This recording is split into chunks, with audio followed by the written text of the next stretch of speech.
Hi all, welcome to football arena. കഴിഞ്ഞ മത്സരത്തിൽ സാന്റോസിന് വേണ്ടി മികച്ച പ്രകടനമാണ് നെയ്മർ നടത്തിയത്. മാൻ ഓഫ് ദി മാച്ച് പുരസ്കാരം അദ്ദേഹം സ്വന്തമാക്കി. പക്ഷേ മത്സരത്തിൽ ഒരു യെല്ലോ കാർഡ് അദ്ദേഹത്തിന് ലഭിച്ചിരുന്നു.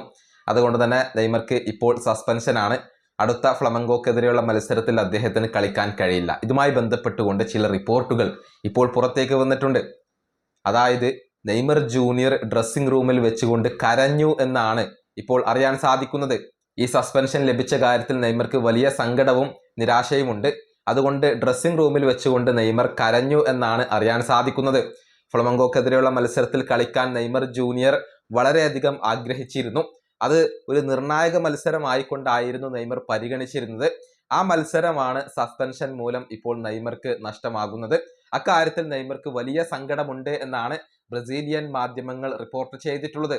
ഇനി മറ്റൊരു പ്രധാനപ്പെട്ട റിപ്പോർട്ട് കൂടി ഇപ്പോൾ പുറത്തേക്ക് വന്നിട്ടുണ്ട്. മത്സരശേഷം നെയ്മർ റഫറിക്കെതിരെ വലിയ വിമർശനങ്ങൾ ഉന്നയിച്ചിരുന്നു. അതായത് റഫറിയുടെ മൂഡ് ശരിയായിരുന്നില്ല എന്നായിരുന്നു നെയ്മർ പറഞ്ഞിരുന്നത്. ചീക്കോ എന്ന ഒരു പദപ്രയോഗം നെയ്മർ നടത്തി എന്നാണ് ബ്രസീലിയൻ മാധ്യമങ്ങൾ റിപ്പോർട്ട് ചെയ്യുന്നത്.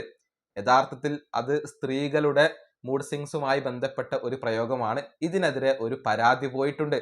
ആ പരാതി ഇപ്പോൾ സ്വീകരിക്കപ്പെടുകയും നെയ്മർ കുറ്റക്കാരനാണ് എന്ന് തെളിയുകയും ചെയ്താൽ വലിയ ശിക്ഷ നെയ്മർക്ക് നേരിടേണ്ടി വരും എന്നാണ് അറിയാൻ സാധിക്കുന്നത്. അതായത് 5 മത്സരങ്ങളിൽ മുതൽ 10 മത്സരങ്ങളിൽ വരെ നെയ്മർക്ക് വിലക്ക് ലഭിക്കാനുള്ള ഒരു സാധ്യത അവിടെയുണ്ട്. കൂടാതെ വലിയ ഒരു തുക പിഴയായിക്കൊണ്ട് നെയ്മർക്ക് ലഭിക്കുകയും ചെയ്യും. അതുകൊണ്ട് തന്നെ ഈ വിഷയത്തിൽ നെയ്മർ ജൂനിയർ കുറ്റക്കാരനാണ് എന്ന് തെളിഞ്ഞു കഴിഞ്ഞാൽ വലിയ ഒരു സസ്പെൻഷൻ അദ്ദേഹത്തിന് നേരിടേണ്ടി വരും എന്നുള്ളതാണ്. കംപ്ലൈന്റ് പോയിട്ടുണ്ട്, അത് സ്വീകരിച്ചിട്ടില്ല. സ്വീകരിക്കുകയും നെയ്മർ കുറ്റക്കാരനാണ് എന്ന് തെളിയുകയും ചെയ്താലാണ് നെയ്മർക്ക് ഈ ഒരു ശിക്ഷ ലഭിക്കുക. അതൊക്കെ കാത്തിരുന്ന് കാണേണ്ട കാര്യമാണ്. ഏതായാലും നെയ്മറെ സംബന്ധിച്ചിടത്തോളം ഇപ്പോൾ സമയം ശരിയല്ല. നല്ല രൂപത്തിൽ കളിക്കുന്നുണ്ട്. പക്ഷെ മറ്റു പല കാരണങ്ങൾ കൊണ്ടും അദ്ദേഹത്തിന് നിരാശപ്പെടേണ്ടി വരികയാണ്. ഈ വീഡിയോ അവസാനിപ്പിക്കുന്നു. അടുത്ത ടീം വീണ്ടും കാണാം.